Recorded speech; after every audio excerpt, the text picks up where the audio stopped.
This episode of the podcast is brought to you by KC Consulting. Let's face it, social media marketing is a lot of work. Social media is especially challenging when operating a business in cannabis, which is the most highly regulated industry in the market. Fortunately, you don't need to take on the burden of managing your social media channels alone. KC Consulting is a premier social media marketing agency that helps with content creation, channel management, paid advertising, graphic design services, and SEO/SEM. The agency is committed to helping cannabis companies by consulting them in their messaging so that they're not flagged on social media platforms like Facebook, Twitter, or Instagram. Email the team today for a free quote at social@kcconsulting.co. That's social@kcconsulting.co. Take control of your social media marketing with KC Consulting. Add value, not noise. KC Consulting. Hello, my fellow people of the plant. Kevin Carrillo here, and welcome to another episode of the Cannabinoid Connect podcast. My guest today is Elyse Gordon-Holz, owner and head chef at Better Baked LLC.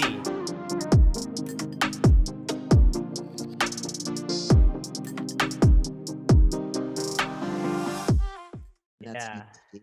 How about you? How's weather in Colorado? Well, it's going to be a beautiful day, like mid-40s. It's about mid-20s right now. So nice. It's pretty chilly, but it's sunny. Can't beat that. Can't beat that. Well, we're recording, Elyse. It's good to see you again. And, you know, we just recently saw each other for the first time in person at the CBD Expo, which was very nice. So it was, and we'll have to stop meeting like this. I know, right?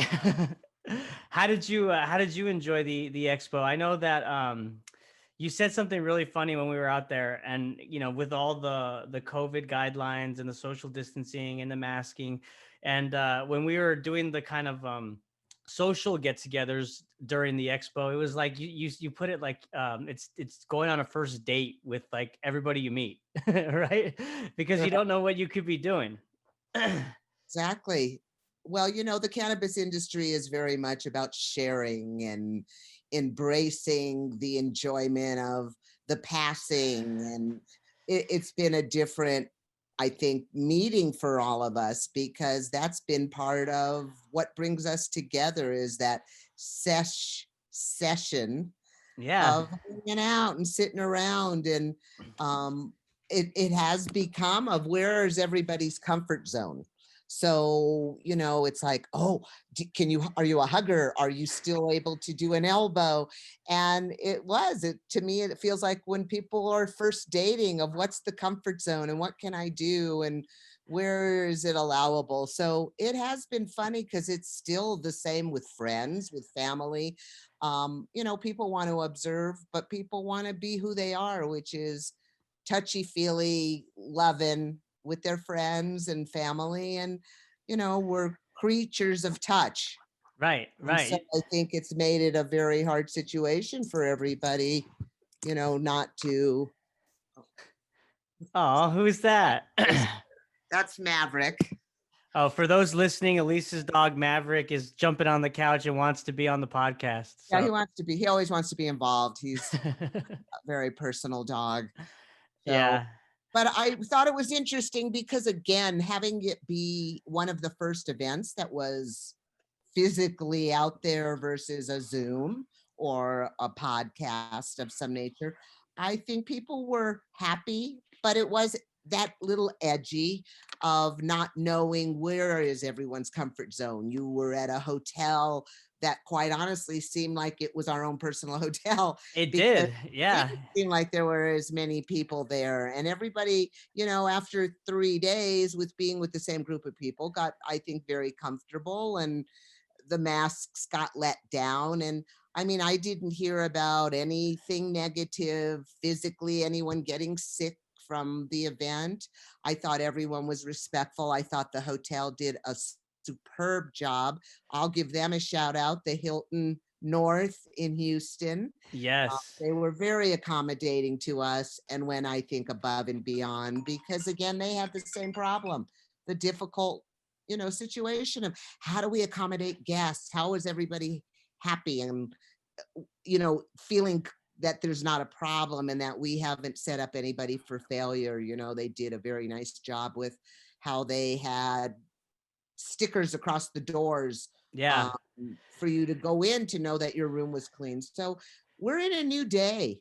We're in a new day. I know. I saw them sanitizing the furniture in the mornings and whatnot, and even Mace Media. I mean, led by Celeste and that team did a great job of, Celeste, again, great job. That was a hard thing. I'm sure she lost a lot of speakers that weren't sure if they could travel. She had to do a lot of quick pick me up and put people in places and run around. And I think she did an awesome job. She should be very proud of Yeah, how and it turned out. it speaks to the resilience of the industry, man. That was kind of one thing that I was really proud to see at that event. Like to your point, the first day or two, people were kind of feeling things out, comfort levels and whatnot. But by like the last day, it was like we had made that hotel our home, and everybody was so eager to be learning more and more through the different sessions and whatnot. So I use the word resilient because we've seen cannabis be resilient during the pandemic in terms of operations when the businesses were deemed essential, right? But even since then, even the people that are eager to learn more about the industry, they're showing up. They're showing up in person. It just kind of speaks to the passion of the plant and how people are just really wanting to discover more about it. I agree. And I think if nothing else, the cannabis industry has taught people very well how to be resilient, how to know how to pivot, how to learn how to do change. The cannabis industry has been that every single day. And you shouldn't even be in the cannabis industry if you don't know how to change and pivot, because nothing's the same. What you went to bed with last night didn't become the same thing when you woke up in the morning. And how resilient are you? How much ability do you have to be able to do that? And I know people are already sick of the word pivoting, but that That's is been the word of 2020 has been pivot, right? I mean, totally, sense. totally, it has been. But what can you do? Everybody's lifestyle is having to take a change. You can't remain what you were. It doesn't seem like it's working, and we do all have to kind of move forward with, how do I go? How do I make things happen? How do I Right. connect with people? I mean, all these things have taken a change. We've been a very, very social industry. Yep. And And that's a good segue, Elyse. So, like, with all and I using the word again, pivoting that's happened during the pandemic, specifically in the cannabis industry, like in your perspective, what is the reality of the cannabis industry in its current state right now, and as we enter 2021? well, again, the last thing the cannabis needs is more difficulty. And, we're still dealing with federal issues that have not resolved. And those really haven't changed whether COVID was here or not. We have to, work through these. How do we get to another level? And being, again, that this is such a social industry, we haven't really learned what we're going to do. We're trying to, I would say, recreate things. We're trying to pivot. We're trying to see how people are going to start doing new things. And it's difficult because I don't think we do know. And we're in the midst of so many new things and people trying to figure out, how do we become more interactive? How do we get our new products out there? What's our market? Where are we going? And everybody's trying to realign what they can do, what becomes different. And I think that's kind of what we all have to work on doing. I mean, I know we don't all want to live on a Zoom meeting, but I think hopefully things will start to loosen up and we can, figure our way out a little bit. We need to just keep sharing information. Mm-hmm. Yeah. Talk- I mean, especially between like the cannabis THC side, and then as you see more and more of the hemp cultivators and operators enter the scene, right? I think that there's so much learning that could happen between both sides, and it's important to keep that dialogue up because those two parties shouldn't conflict with one another. I think that, there could be a way in which both can learn from one another and push the industry forward in a way. Well, I think you hit the nail on the head, Kevin. That is a major problem. The hemp industry has taken on that there's something totally different than, I'll say, marijuana, because the cannabis, it is what it is across the board. So we are back to almost defining either marijuana, weed versus hemp, because they're all cannabis, as I said. And it is, if I could share it from a level of experience, having been in it now 11 years on the legal side, and whatever else your own history adds to that timeline, I find it kind of sad that the hemp side is not embracing better from the cannabis side. It wasn't easy getting to where they all got, and we didn't have any knowledge, and we had to, educate our attorneys, educate our accountants. Nobody had this baseline. And now the hemp, I have to say, going to that conference, I kind of walked around giggling, or maybe kind of being a little jaded, because I've been in all those booth experiences and they all acted like it was a brand new day and all these things were new and not discovered and new techniques. At this point, they're improvements. They're not new. These people should embrace. They've got people with history that should be on their team. Do you think that it's the hemp side's like unwillingness to learn from the legacy THC marijuana side, or is it that they're so new entry into the industry that they don't even know who to talk to, maybe? Or in the third kind of scenario, is there an unwillingness to help from the marijuana THC side? Well, it's kind of funny how you pointed it out that way. I happened to go to a seminar that was predominantly sponsored by a very large labs company, and they were focusing on hemp primarily. And I went to it because I do want to understand both sides. I've been involved with the hemp since 2012. It's moving forward, but they are very much exactly the same in how we're trying to move them forward. And when I brought up some of the similarities, it was like they turned on me like, oh my God, you're a marijuana person. Like, almost, what are you doing here? So I definitely feel I have seen pushback from the hemp associations, a lot of it. They do not want to be lumped into a marijuana conversation. That's not who they are. I don't know why they think that's not who they are, because it is who they are. And it is part of the marijuana industry, as much as there's different cannabinoids. We all knew marijuana was THC. And then as soon as we switched over to hemp, everybody was on the CBD train and thinking that's all that there is. Well, they're about 114 shy of all those other cannabinoids that have been discovered. Why keep redoing? Why keep having the same conversation? This is a very hard industry. Anything you can get that somebody else has already done to help you move forward, you should want to align with that person. Yeah. Doing everything in your power to back into the marijuana industry and say, hey, who is an expert that I can put on my team so we don't have to keep reinventing the wheel? I agree. And, just to be fair to that side, right? I agree with what you're saying, because there should be this kind of sense of, let me talk to people that have experience and kind of learn from that, right? There shouldn't be a hesitation not to, but also, to be fair, like, I would say that the hemp industry has to operate in the capacity in which they do now, due to the federal regulations from the 2018 Farm Bill, which are completely different from, a adult use state, say like Colorado or California, right? So it's that they're playing into the parameters in which they can, and there should be that openness, of course, but it's kind of like they're a victim of circumstance almost, right? I mean, because there's certain potency thresholds for THC when cultivating hemp and whatnot that they just have to abide by. So I get the resistance to kind of stay away from THC, not from a stigma standpoint or anything like that, because I don't agree with that. It's the same plant.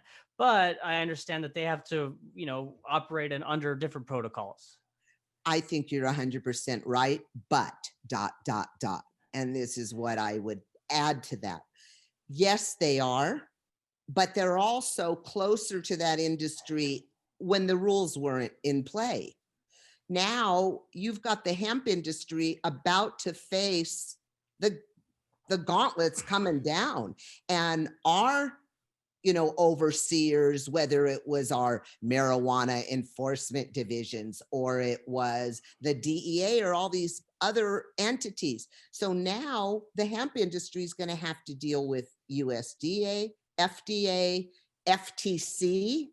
So you guys have a whole gob of things that are going to come up that they're going to be running and peddling really fast. Like, how did you handle this? What did you do? What did you suggest? Because I can see it right now. I've seen it for the last 5 years. When I walk through a hemp seminar convention, the amount of misknowledge that they're putting out there that's going to get them in trouble is what it's more about, why people want to help them from the other side. The way they advertise, it's getting hit right now. Their heads are going to spin. The FDA doesn't want the word CBD really used. So how do you learn to manipulate the right language and lingo to keep people engaged in understanding? I educate all the time so people don't feel stupid, because they feel stupid just to even ask the question. So they don't ask it. And I try to really level them up to say there are no stupid questions, because we're all learning every day. When you just now said the hemp bill, well, it put hemp in a more legal position, but yet it didn't. I send hemp in the mail, I've had it confiscated. I've had it happen a lot of times. We're supposedly allowed to do this. There are supposedly a lot of things we're allowed to do that become problems. Interstate deliveries are still a problem on the hemp side also. So they're not as clear a thing as they completely would like to believe. I think they're closer to getting it, but they're also struggling with banking. They get a little more of a window, but they're struggling. So I just think it's in everybody's best interest if we understand what cannabis is, what it does, who supports it, how we bring it together, who can educate us in it. It's a really important topic, and it's taking over. Yeah. And that's why it's important for everybody to know why or what it's doing. Yeah, no, you make good points. I agree. And to take that even a step further, the importance of both sides working together, learning from each other, yes, but then also taking a step further is educating our lawmakers, our policymakers, right? Because Absolutely. that's where we're really going to move the needle. You know what I mean? I think it starts, like you said, internally. We talk and hash these things out because hemp is new. THC has been around for a while. Marijuana has been around for a while in different adult use states. Once there's that consensus and understanding internally, that's when the whole industry needs to move forward and start to really voice and educate, the federal government, state and local governments, even citizens, you know what I mean? Even people that don't want to be, part of the plant or even touch the plant or smoke it or consume it. At least they should have a basic level of understanding of the benefits, and to play off that, I want to ask you specifically. So like, I know that your wheelhouse and really your bread and butter is on the edibles, the cooking, the baking side, right? So talk to me about these learnings that you went through and specific things in the edible market that could help people on the CBD side who are entering. Well, I think really one of the number one things, and I really harp on it because I find that none of these events really want to address it: money. It is an extremely expensive industry, and people think just the opposite. They think every single person that's in the industry, either side, is rolling in money. it is the most costly thing I've ever been involved in my life. And I come from real estate and mortgage lending, which is a pretty dog eat dog world also, but so different. So now looking back, easier in so many ways. And I think, you know, everybody was on a learning curve. You couldn't just pick up the phone and say, hey, how do you do this? Or, you know, we had to figure out infusion. We had to figure out what doesn't go with what. We had to figure out, oh, oil's encapsulated. How do you break it down and emulsify it? I mean, these were all very hard things. And when marijuana started, the only one who they wanted to have rules on were the dispensaries and the growers, and the edible companies were like, oh, what about us? What about us? Like we didn't feel included.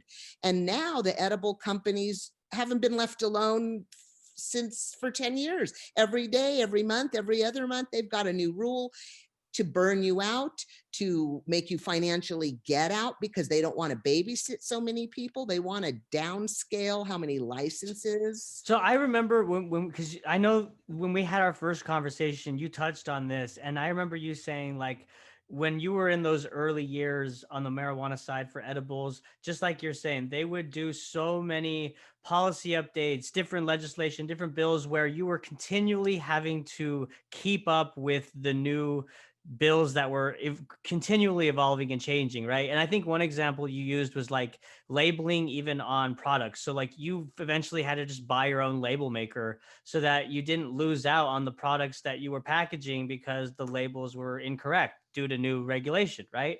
Correct. So is that still happening on the CBD side? And the reason I ask is because, like, are the legislations and the regulations continually evolving on the CBD market, or is there just a lack thereof any regulation? So it's like the wild, wild west. Both. It's both, because as I even mentioned at the conference in Houston was this, they're trying to legitimize the industry. And the only way that they can really do that is to regulate it, because you basically started out the industry different than marijuana, because it wasn't an open, anybody can jump in. I don't care where you live, what your background is, across the world, come on in. That's how the hemp industry evolved. There wasn't any rules. So they're even more wild and rugged than we were. Now, when you take and separate out the whole trending of the rules, to be real honest, if people think that you make money in this, you make it right now while it is the Wild West and they don't have rules in place. Because if you really want to follow the rules, very, very, very difficult. Yeah, if you want to make money in this industry right now, you got to go in the illicit market. Really, I mean, right. It's either underground black market, or you're doing a mix, because they don't, part of it is, unfortunately, most of the people writing the rules don't know anything about the industry. So to them, they don't care when a change comes up. They don't understand the effect in the industry, understand that, oh my God, that just wiped out another $10,000, you know? So I think here's what's going to happen with the hemp industry. Well, they're flowing along right now with doing whatever they want. That's why that seems easy. That's why maybe they have gorgeous to die for packaging, because they don't have rules on what has to be written on the package. They don't have rules of what you're allowed to sell. They don't have guidelines on how much dosing you're allowed to do. So it is going to happen, because somehow the government wants to certainly act like they can patent cannabinoids, first of all. yeah. So when you start talking about them on an individual level, you're already conflicting with FDA. Right. And So go ahead. no, I was just going to say, so really the hemp industry needs to learn that they're going to have rules, and how are you going to avoid the cost expense that takes you down that rabbit hole because they did a change or that's why I say nobody knows how to pivot or change lanes more than someone who's been in cannabis, because we have to do it constantly. And FTC just jumped in on hemp. Well, that was out of the blue. These people got fined some serious money, $60,000, $80,000. That's something to be concerned about.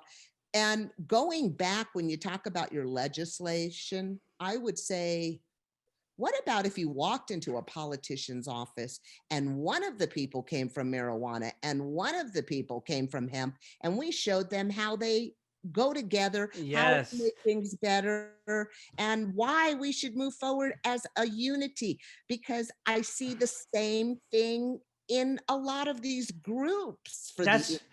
That's exactly what I'm talking about. So, like, yes, that example of both sides coming in to a policymaker and saying, hey, look, this is my side of the business. This is their side of the business. And this is how your rules on this side and your rules on this side kind of conflict with one another. And they don't really work. It doesn't really work here. And let me tell you why. And that discussion is super important because at the end of the day, right now, since we're so in the infancy of this industry, we're all people of the plant. And ultimately, we want the plant to have more exposure, more awareness, more understanding, more consumption, more availability, right? And so we're almost going to hurt each other in the long run if we don't work together, because the policymakers are going to be the ones to set these different regulations in place with no understanding or education behind them at all. And it's going to further complicate and make it more difficult to access the plant. I agree thoroughly. I think that is exactly the problem. And it doesn't help. I've always talked about the groups. That's another thing. You've got your group over here with your lobby, and you're supporting over here, and you've got this over there. So now you've got 20 groups. If you're all going for the plant, why don't you have 2 groups? Why don't you have more power by having those numbers be large instead of all these fractionated different groups that don't have enough power? They're not a big enough voice, and the legislation isn't going to listen to a tiny little voice. It's sort of the same thing with, if you don't think once everything smooths out and the government jumps in, the little guy is going to not get kiboshed, he is. So I have techniques for how he survives and how he makes it in this industry, because he can 100%. But that's something, that I like to teach to people. And I really, really, really am jumping on the education train starting for 21, because just like you said, power is knowledge.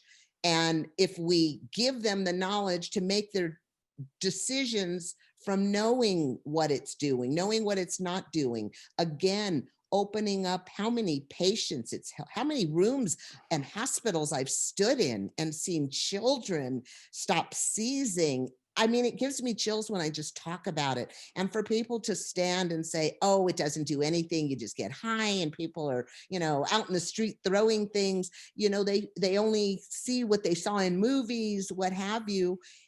And then on the other side, the FDA is scared as can be because it could wipe them out. Truly, it could. Right.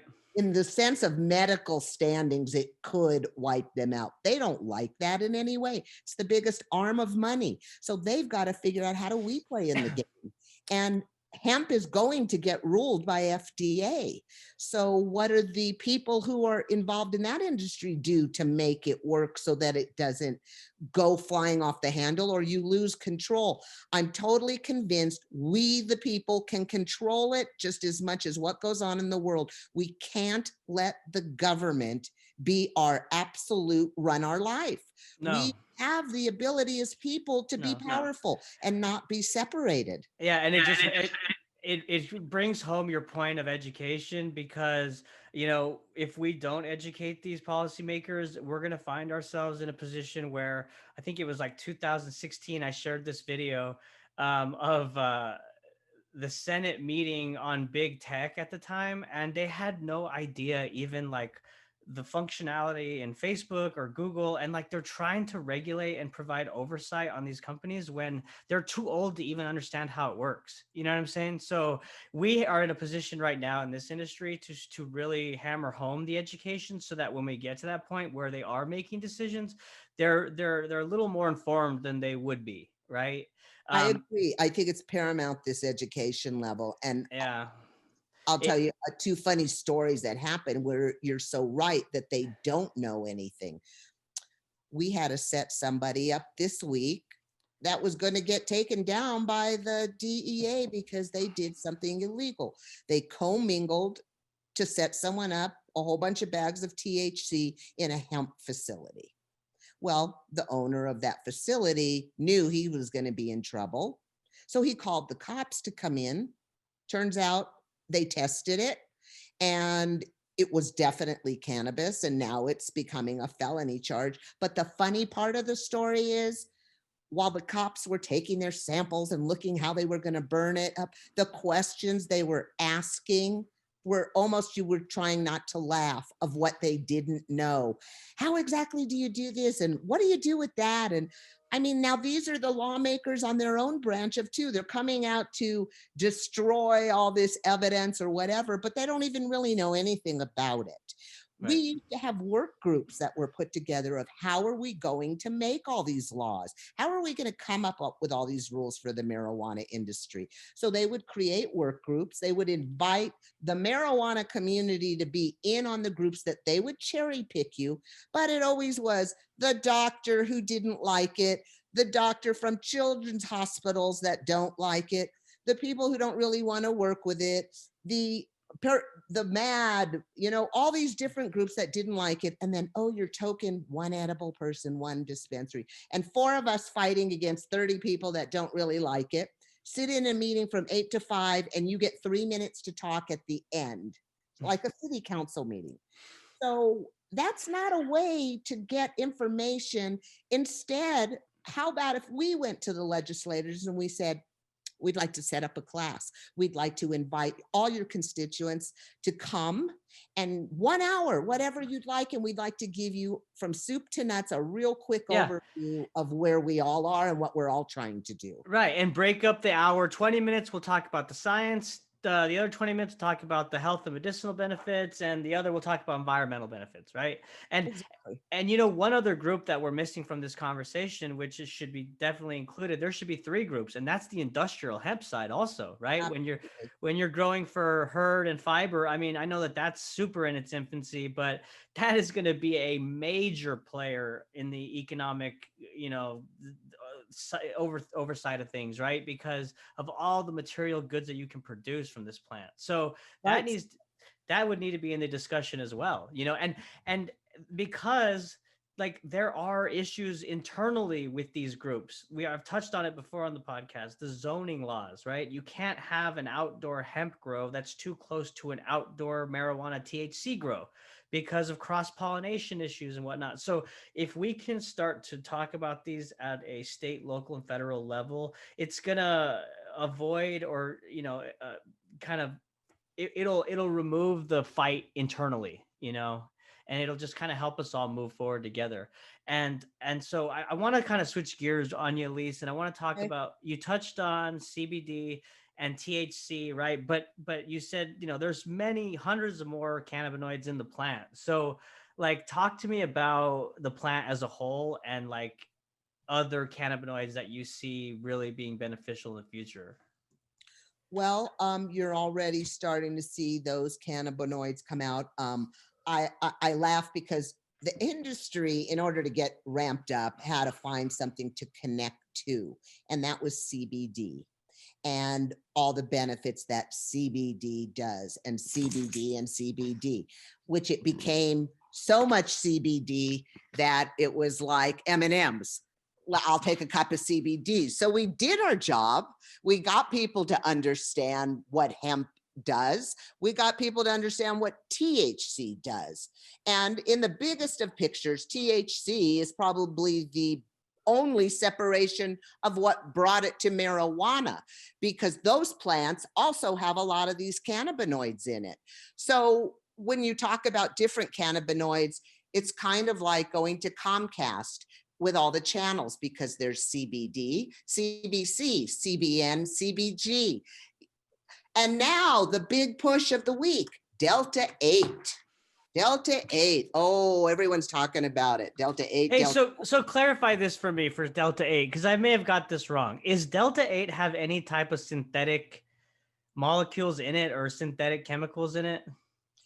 No, it's just really kind of sort of another process of pulling the THC out again. That's what I thought, from a hemp derived plant, right? So, okay, that's what I thought. That's the way I understood it. Again, I don't know all the benefits from it, But I know it's isolated. It's an isolate, so there's definitely not that many medical benefits because from what we've heard, you want that entourage effect, right? correct. And that's what the THC still at the moment creates. And, there's people that just don't want to step over that edge. But the CBD does a lot to a point. And then it's like anything else, you could very easily immune out to it, or what took one now takes 6 next week. So I would love, if nothing else, even if the government doesn't want to move forward, I wish they would at least 100% move forward in the research, so that they can then make an intelligent decision of what shouldn't move forward. There's probably 112 cannabinoids that they're aware of with the little bit of research we've been allowed to do. When you talk about also going back over to industrial hemp, another major problem for big corporations and the government. Here's another thing. How do you have a plant that could make a Corvette or a bottle of medicine that can help someone with MS? I mean, that's a pretty powerful piece of something. That's why education's so important, because if there's no education, these policymakers are always going to side on the big industries that are donors, right? Or the with special interests that That's are protecting. the whole big problem. Right. But education won't let them do that, because if more people are aware about this, there's more opportunity for pushback, because we blatantly see what they're trying to do, Yes, I do a senior citizen program, and I go to assisted living and I do the ABCs of CBD, and we tell them with a PowerPoint the whole difference between THC products versus hemp products. When we started the program originally, it was 2010. They were very dicey about even letting us in, because a lot of them are publicly funded and, again, federally funded with dollars. And I sat down the first day with the director, a patient, and a nurse. And it was a very funny kind of conversation, because it was the first time one of their patients had decided to try marijuana, had her nurse go to a dispensary and buy it, and then brought it back, because they can't administer it from the facility themselves, but she could do whatever she wanted in the privacy of her room with her nurse. So they took it back to her room and sat on the couch and giggled, because they didn't even know what they were supposed to do with it, because they didn't have any education. And so it opened my eyes to start this program. So fast forwarding 2 years later, we go back with this whole program in the PowerPoint. They've got about 30 people in the room now. A lot of them have heard about hemp and CBD. They kind of knew, they didn't know that much. We brought a pot of hemp tea. We brought regular tea, kind of just to ease them into it. We bring a pop-up shop so they could buy products. Now we fast forward a year. Oh, now they're experts. If they didn't already pass from being there and they were still there, now they came with their notebook and their questions. You could see their shoulders back. They were powerful now. They had information. Now the hemp tea, I couldn't even keep it. They went through it, all of it. They didn't even touch the regular tea. And they were so excited, because now they could ask questions on things that they had already read or knew about and wanted to clarify. So it made me feel so good, because it did educate them. It made them decide what opiates could they get off and have a change in their lifestyle. I went and saw a woman who went into a CBD shop for the first time. She was so paranoid. She stood at the counter and she goes, I don't know, I've never been here, but I saw your commercial on the radio and I had to come in. I happened to be standing there. Not only didn't I know her, I didn't even know the shop owner. I was trying to get him to buy some hemp products. I said, I don't want to be in your business, but we started to have a conversation. That woman walked out of there. Her shoulders were so perked up. She couldn't wait to get back to the car with all the information she had learned. It just kept saying, education again, education again. Yeah. It will open the doors to bring this industry together with the naysayers if we get on that track. Yes. And that's definitely the theme of this episode is education, education, education. I love it. And I want to share a story with you. This is more on the efficacy side of high quality products. So I have an uncle uncle-in-law who has MS, and he regularly will take medical cannabis or CBD for his ailments and what for the MS. But I gave him a product that I received from one of my guests. Is a Papa and Barkley, right? So you got to keep in mind we're in Texas, right? So the quality of things and like it's kind of hit or miss with the, especially CBD products you buy. But getting that product and then sharing it with him, it was a chocolate bar. He said that he felt so much more youthful and limber and he's always really making sure and checking to see how he feels after he's taking these different medicines. Mhm. And just the quality of a product like that compared to other things, it was just like night and day, and so he's continually kind of sending me updates as he's trying new products. And it's just really interesting case study to watch, that these products really can help. But what we talked about earlier with the lack of that consumer oversight and all these snake oil products and things that are just kind of getting mixed in, it's not really helping anyone, right? And especially industry, especially the consumers that want this product. So getting back to what you were saying though, that's really great that you're actually providing those opportunities for people to firsthand experience the benefits of, say, CBD and other cannabinoids by doing taste tests like that, and like you said, you're empowering them to ask questions, to come back next time with notebooks. And so do you have plans to do any more of that in 2021? Absolutely. I'm totally on that train now. I don't think I got out at the end of 19 from the edible side. I just reached a point where I didn't want to make one more gummy. I mean, I just felt that, first of all, that whole side of the industry is just on a sugar rush that I really didn't want to be on. So I do a lot of private chefing, whether it's infused or not, to educate people on how to utilize it. How is it beneficial through ingesting? I'm also very much into wanting to educate the masses just so that they can learn the benefits. Why is it good for you? Why isn't it good for you? What it will do, what it won't do. It's like anything else. It's, when you take anything, you need to know about it. And going back to, again, the fact that the hemp side really has so little rules. I have a company, Nature's Essential Wellness. I scrub products so that people can come to my site and know they're getting a product that's been cleared by someone, knowing what they should be taking, what filler oils are maybe in it or that shouldn't be or aren't good for you to ingest. We went through a long period of time with that whole vape pen issue, and we knew what was being put in things that shouldn't be and shouldn't be ingested. But if there was an oversight, nobody knows that. So you go on Amazon, it is product after product, hundreds of thousands of hemp CBD products. Yeah. And I'll tell you, I can't tell the difference. Don't buy CBD products on Amazon. Don't do it because I agree. Well, and at this point, they're all getting in trouble now for using the word CBD. You need to talk to reliable sources that or reach out to someone who can connect you with a reliable source. And that's why I, again, go back to my site.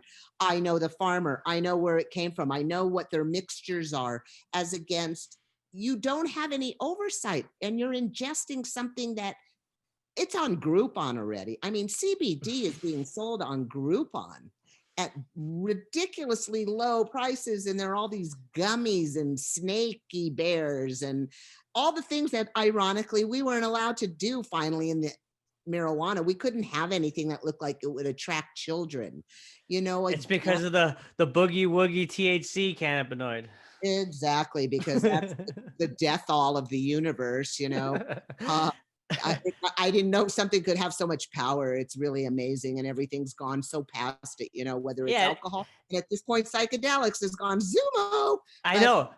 I want to talk to you about that. So let's talk about psychedelics for a minute. So because you're a legacy cannabis operator, right? You've been in the game for a long time. Are you super surprised about how much faster pace the psychedelics market is moving compared to how cannabis has moved?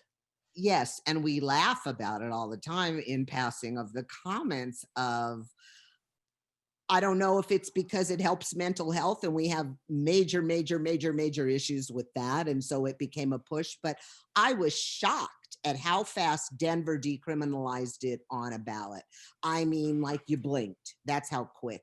And now we're going into the almost 12 years and there's still all this resistance and pushback to marijuana. And, the government can say whatever they want. Marijuana has never killed anybody. No one's ever OD'd, but we've gone through that whole issue when they legalized it, and yeah, it goes further than just getting high with THC. Like we talked about earlier, the plant overall is a threat to industry. And they saw that from the way beginning, and they protected interests, when they started demonizing the plant during the Reefer Madness years.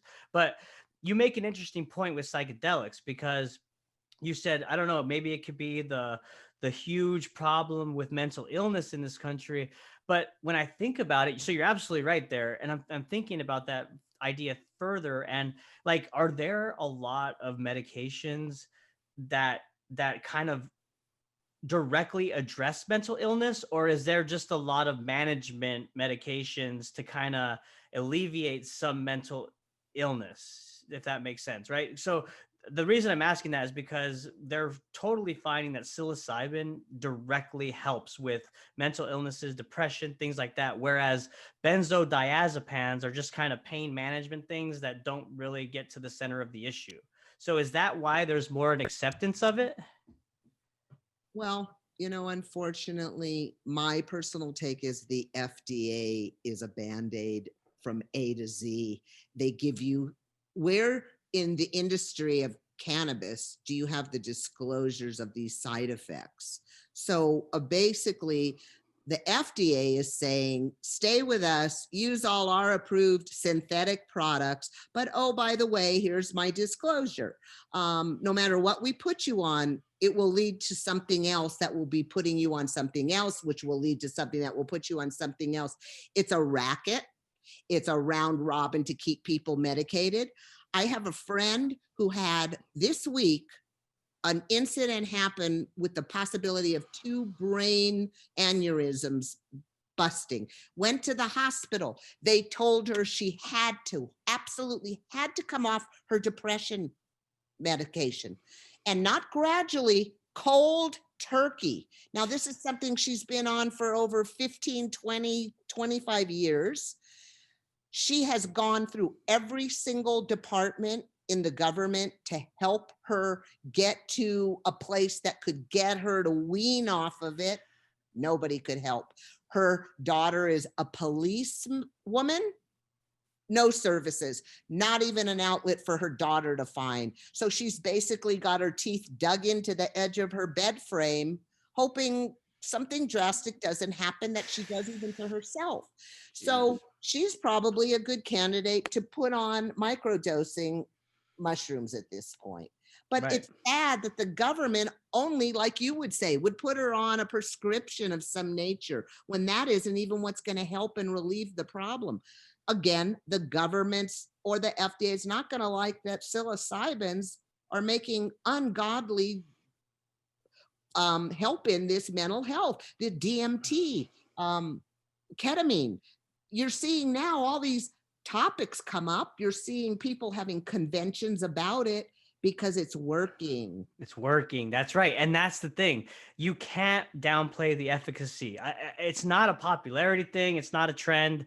There are actual testimonies and case studies of people and how these alternative medicines are helping, and you can't stop that wave. And that's why, again, we're going to talk about it. Education is so important because, as this train moves along, it's important that everyone understand the benefit as a human race so that we alleviate a lot of the fuckery that could happen, True. And the government is like slapping us while they're slapping themselves. Because if they actually took the money into research, I don't know, the word research to me could be synonymous with education. That's the point of research, to educate. Because when you talk about what people are taking in an industry that's so new, it goes back to the same thing. How do we know all these fillers and cuts and all the things that extract these chemicals aren't bad for you? We don't have enough history on them. So when we finally found, oh, when you burn something over 500 degrees, it does become a carcinogenic. So now we've got some problems with vaping or whatever. So those things came up, and then, oh my gosh, now we have a vape issue. So that had to run its course. It still is. There's still, the jury is out. But again, if there would have been more research and said, oh, well, when you use butane to do this, that, and the other thing, yeah, you're ingesting it. Not that you're not. When you light a cigarette with the lighter, you're also ingesting it. But who does the research to say why this is worse than ingesting it this way? And so instead, people die. You know, I can't even give any more faith to the COVID. Everybody's waiting for this vaccine. The minimum the FDA ever approved anything was 4 years, and half of them are 8 to 10. So I don't know. I don't have a comfort level in 4 to 6 months of a product being ingested into my body, you know, and Well, and they're already talking about mutations. So it's like, are we just going to live life chasing after a vaccine with a virus that naturally mutates, like, you know, as it has? Like, I don't know. It's just I know it's a different strain of virus, of course, and it affects people a lot differently, but viruses and the flus mutate, right? I mean, that's just what they do. So, I don't know. It's just a weird situation. I don't want to get down that rabbit hole no, with the, and it is, but it is that same thing of the nobody knows. What does help research? right. Research. Exploit it. Let it know. Even if the results come back saying, yeah, we shouldn't have been messing with it, whatever that is that we shouldn't have been messing with. Research will tell us that. Research will tell us, oh my God, now we're looking how is this happening, that this is affecting epilepsy so strongly? We didn't know that. People don't know that if they take some of the oils they ingest, they'd have better results if they put it on the bottom of their foot. Mm-hmm. You know, so what? I'm sorry, did I just give you an educational fact? Oh, so education will help, right? You make the decisions. If you don't like marijuana, don't like it because you know about it, but don't like it because you don't know anything about it. Right. It's like ignorance is bliss, right? I mean, come Right. on. Yeah. And Or and that's you the way we've always done it. My other favorite sentence, you know, so we can't change up anything because we've always done it that way. There can't be something new. Yeah, the MO of the federal government. Well, one other thing that kind of you said, like, they're shooting themselves in the foot is at the governmental level, is that, you know, we could be the leader globally when it comes to producers, cultivators of cannabis, research studies. I mean, the US could lead tomorrow if we did this, you know. So in a way, it's just, I don't know, it's something that needs to happen to kind of push us further into society and kind of move things along and really get to the heart of the future of medicine, you know, because right now what we're doing is just managing the pain and the ailments, you know. There's You're really right. We're not. just totally on a band-aid. And the FDA has always been on a band-aid. I mean, nothing they do or the drug you take cures it. It just cleans up this problem and moves you to another problem. And I think it is very important, again, if we could push the government to just sit down in their offices with people who are just more educated to bring it along so we can find what are the benefits. I mean, our industry is not trying to, oh, wow, can't we just all sit around and get high?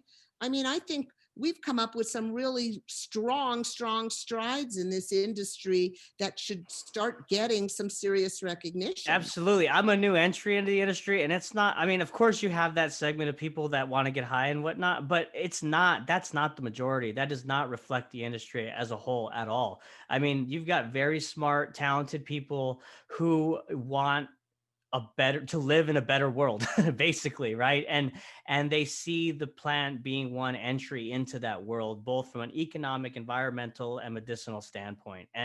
And that's what they want. And they'll endure the pain of being a business and operating as a business, and not getting tax deductions like other businesses would, and not having banking protection laws and all that, because of their passion, and you're one of those people, Elyse, and that's what's so great to talk to you. And let's end on a good note here. So let's talk about your rescue soup. I know that we touched on it in our first episode, and then a little bit at the expo, but tell us about the rescue soup. Well, the rescue soup was originally created from not even the COVID. The COVID happened to be our first test program, in a sense. We had talked about that program over a year ago, and how would it play into today's caregivers problem. That was more the issue. Caregivers, and oh my gosh, I see it every day, caregivers don't take care of them. They take care of everybody else, and they don't understand what 1 hour for them could do. So rescue soup is kind of that lift me up.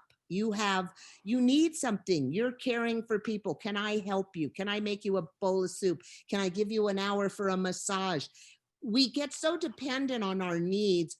You won't take off time. But what happens if you end up with a cold? You will take off time. If you get sick, you will take off time.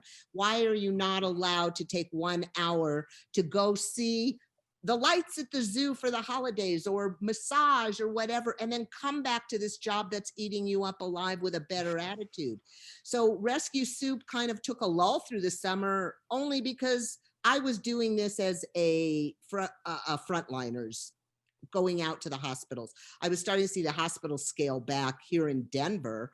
Of now, they weren't in the lobbies as much with the, taking temperatures. They'd moved back into the hospital. Well, it circled back around. We're now under tougher guidelines again. So I kind of started it up again, but I do a very wide base of it. I take in food. I keep in a warehouse because people don't have a place to store it. It's a major, major problem. What it's told me is we have a major problem in this country with food delivery, and people who need to get it is food banks and places like that don't have the storage for cold things. That's the problem. They could keep all the canned goods and cornflakes forever and ever, but they can't keep the chicken and the meat and the dairy products. And I was trying to be an intermediary there of holding it till I could move it to a church or Navajo Nation or whomever I could get a contact with. It's another very severe problem in this country, is this whole food situation. And when I have a landlord who's trying to throw me out of my warehouse because, okay, I didn't pay his rent for the month with all this going on, but on the same token, trying to explain, I've got food sitting here that people haven't been able to store, that I've been able to put in a place so I can get in my car every single day and run it around to deliver it. And you have to be a little helpful too. If nobody's in here, why does it matter if I take a corner of your warehouse to help people and, just be out and throw the food away? Oh, it was so aggravating, because you've got a roof over your head. You live in a nice fancy house or whatever. The people on the street don't have that luxury. Christmas Eve, I drove around, I gave out warm barbecue beef sandwiches wrapped in foil, because if nothing else, I knew it would warm their hands, even if they didn't want to eat it. And amazingly, there's a lot of people still on the street that don't want to take anything. They're into their own thing. So I hope for 21 that we will be better people to each other, that we will group up to help the problems that we're having. We spend so much time harping on the government's problems and what they don't do. They don't really resolve anything for us. And I think no government or president's going to save you. That's no, we have to they're put not. the pebble in the pond. I need to throw it off to you and say, Kevin, I want to do this and do that, and can you help me? And you help it by going to the next person, and we pay forward a little bit. We're so just on this. I know my family has said my attitude has changed. I become such a negative person, which is so not me. And I'm sad because I feel I'm always fighting for the guy to get the upper hand, that I get lost in all the bad. And it's hard for me to get up every morning and go, oh my gosh, it's beautiful. The bluest sky ever, the trees, everything is beautiful.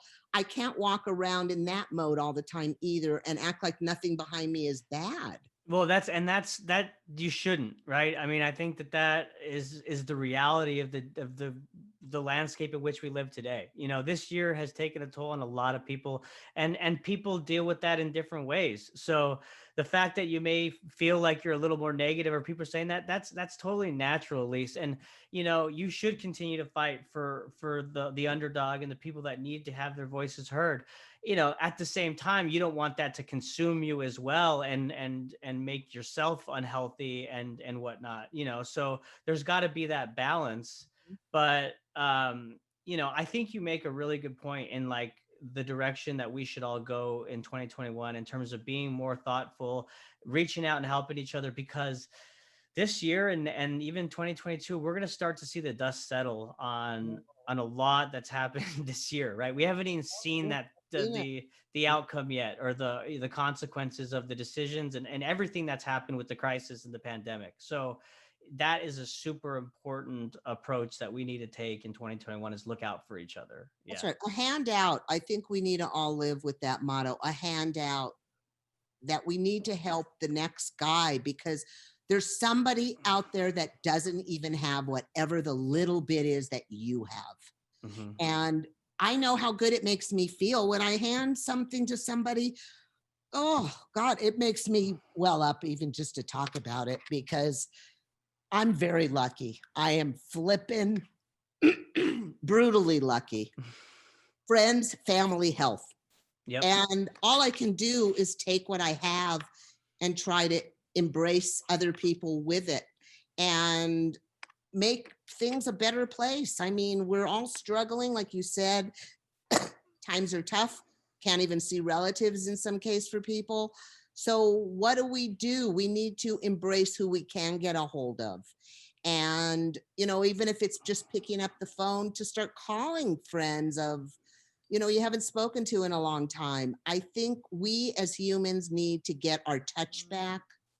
I'm taking any company that doesn't have human people in them. I'm not going to deal with them this year. You know, all your PayPals and Groupons, all these companies that just don't even have a working human being in there. And we've just lost this touch, and that's what's dividing us. We don't care anymore, it seems like. And I want to get the care button pushed back on, because I can't save the world, but I could take a $500 check that I would have mailed to an organization and hand it off to 10 people that I know now can go buy some food or put something on their table or visit with a relative. That to me is worth $1 million to see that happiness. Mm-hmm. And I think we all need to do it. And maybe it's one thing a day. Just do one nice thing a day. It's a pebble in the pond. That's what we need to be as human beings, because we can't count on our government. Our government's destroyed. I don't care. It's not about parties anymore. I don't know who's running. The dollar is what's running this country. The money runs this country, nothing else. It's not for the people. It's not who you vote for and put in office. So here's your opportunity. Go talk to your governmental people about how to move the cannabis industry forward, because it could help everything in so many ways.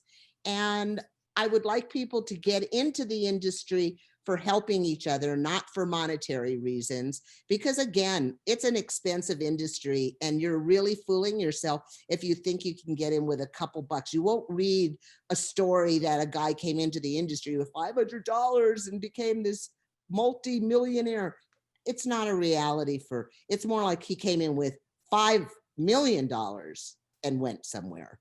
So, you know, do what you have to do to get the information right. When you hear things that are wrong, make corrections, educate. And if you can't, send them to me, I will. It's beautifully said, Elyse. Yeah, education, reach out across the aisle, help one another in the new year. And you know, even if you don't want to be around or have cannabis in your possession, at least have the openness to understand the benefits of it, because it can help everyone and our situation in the long run. That's So right. And there's yeah. plenty of families that utilize it knowing, my God, they could lose their children. I mean, they could lose things to social services. Why are we putting anybody in that position? It's wrong. It's Right. totally wrong. These families are not trying to be drug addicts. Right. And that's what we demonize them like they are when you read some of these ridiculous articles. And so I find that I hope to God that the government reaches out to this industry for a learning curve. Yep. And if not, we'll just pound on their doors and give them that education. So awesome. Well, hey, Elyse, I really appreciate your time today. It's always a pleasure to talk with you. And I know that our audience loves when you're on. So thank you so much. Thank you, Kevin. I enjoy it thoroughly. And anytime you want to break it down, please keep me in mind. And I wish Yeah. you a happy, healthy, and wonderful marriage life coming up. And I hope you both just have way more happiness than you can know what to do with. Oh, you're so sweet. Thank you. And of course, you're a regular guest on here. So we'll run it back in the new year. Thank you. I appreciate that. And we're going to come up with new topics, and I'm going to do a whole bunch of new things so we can pass it forward for your audience. Beautiful. I love it. Well, it's our audience. It's the cannabis audience. So that's right. Our family. That's right. Awesome. Well, thank you so much. And thank you all for listening, guys. Bye. Bye.